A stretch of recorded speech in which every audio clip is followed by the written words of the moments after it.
2017s boarded a school bus for their graduation trip. They never came back. No calls, no bodies, just silence.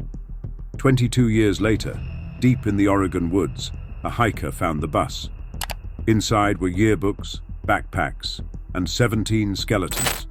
But here's the twist. 10 students and 2 teachers were still missing. And then one of them walked into a police station. What really happened on that bus? They were 27 teenagers, excited for one final adventure. Then they disappeared.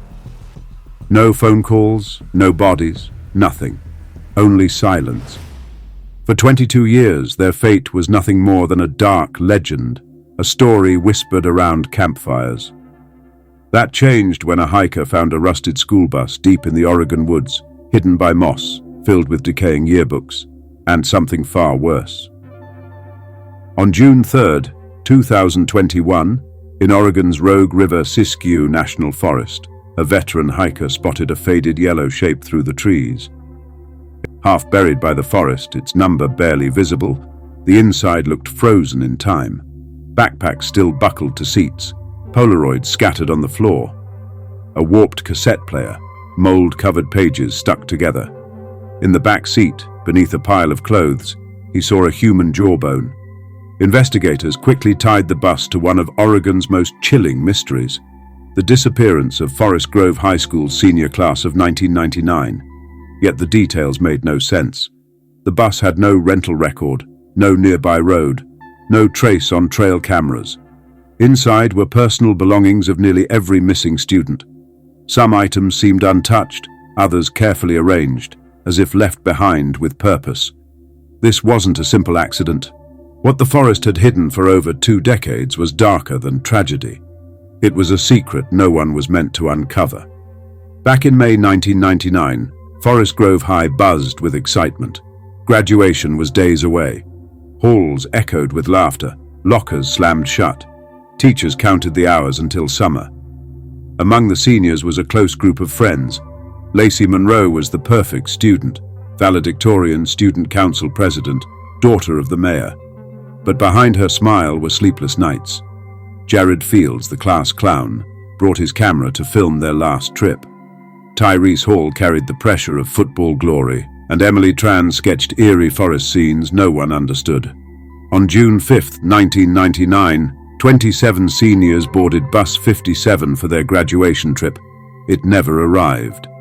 Families assumed delays, but by morning, fear set in. No calls, no tracks, no witnesses. The bus had simply vanished. Days later, a fisherman found a ruined camera. The film inside was missing. Then came a letter, 5 words in shaky handwriting. "We made it. Please stop looking." Experts said it was forged. Rumors spread, an accident, a cult, something in the woods. But no bus, no driver, no evidence. After 2 months, the case went cold. For years, families clung to hope. Rooms were left untouched, candles lit every June. Irene Monroe, Lacey's mother, never signed her daughter's death certificate. "She's not gone," she insisted. Then, 22 years later, an off-duty firefighter hiking deep in the Oregon woods saw something yellow under the vines. A bus, rusted, broken, swallowed by the forest. Inside, tattered backpacks, moldy graduation caps, and bones. 17 sets. But there had been 27 students and 2 teachers. 10 were still missing. Investigators discovered something unusual. A manila folder. Inside were hand-drawn sketches, dark forest scenes, faces of classmates, signed Emily T. Emily Thompson's sketches told their own story. Haunting, disturbing, and impossible to ignore. One drawing showed figures gathered in a forest clearing around a fire. Another revealed blank faces hidden behind crude masks. A third was frantic, blood dripping from branches into a circle on the ground, symbols scattered across the page in a language no one recognized. The final sketch was the most unsettling. A school bus surrounded by tall, faceless silhouettes. Out of the 28 who had vanished, 26 students and 2 teachers, 17 were found. 9 students were still missing, as were both adults, including history teacher Carl Muse and chaperone Janine Crawford. The discovery ended old theories. This wasn't a runaway trip or a crash. The bus was too deep in the forest, with no road wide enough to bring it in without leaving a trace. It hadn't crashed there. It had been placed, deliberately hidden. Why only 17 bodies? Where were the others? And why had Emily, a quiet student, drawn such chilling scenes? As Emily's artwork leaked to the media, speculation turned darker. What truly happened to the class of '99? And who, or what, ensured they never came home? Then, on the morning of June 10th, the case took a shocking turn.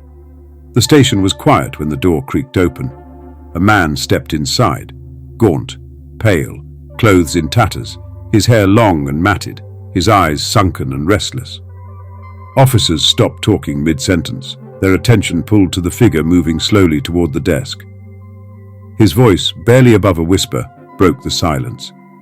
"I'm Jared Fields, class of 1999. The station froze. He'd been missing 22 years. Now he stood alive. "I was never supposed to come back," Jared whispered. "They're still watching." DNA confirmed his identity. The relief didn't last. "I shouldn't have returned," he said. "None of us were meant to." Then he bolted, leaving only fear behind. Days later, Jared spoke again. "They're dead," he said, "the ones who resisted." Gone, he told of a bus breakdown, miles from any road. That's when the grey-robed strangers appeared. They called themselves the Chosen, promised food, safety. "At first it felt like salvation," Jared said. "But then came the cleansing. No past, no names, nothing. Gradually control replaced comfort. Meals tasted strange, they seemed drugged. Or some of them tried to run," Jared whispered. "They were dragged into the trees. I heard their screams. They never came back." The word sacrifice came out in a dry breath. Those who refused to join the new order were offered up to the forest. The survivors, he said, were carefully chosen to remain, to conform or vanish. By 2006, Jared had had enough. He escaped one night and ran until his legs failed. Fear kept him silent for years. This was not random disappearance or accident. It was a calculated cult operation that had abducted, reconditioned, and eliminated young lives for some grim purpose.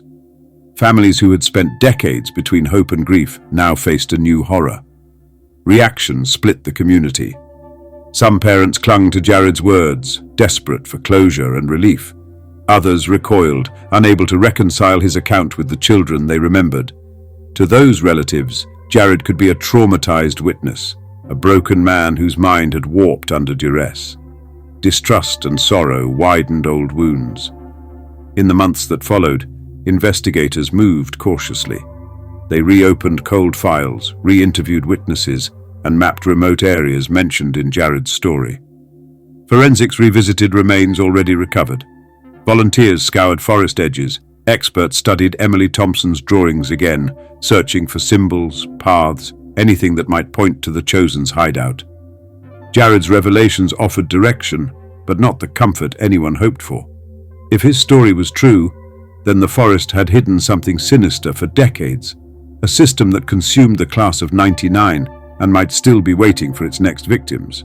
Some called Jared a liar. Others saw him as the only survivor of a nightmare no one could explain. His memoir split the world apart, confession to some, a warning to others. But one thing was clear: the forest still hides its secrets. Years later, Jared returned to Forest Grove High. At the memorial, he slipped a moldy yearbook into the stone, with one final note inside: "We tried to leave, only I made it. I'm sorry." Then he walked away, leaving behind a mystery that refuses to die. Do you think Jared told the truth? Or was the real horror still waiting in the woods? Some say Jared fabricated the entire story. Do you believe Jared's story? Or is the real truth still out there, buried beneath the trees? Drop a comment below with your thoughts. And don't forget to like, subscribe, and ring the bell for more haunting mysteries.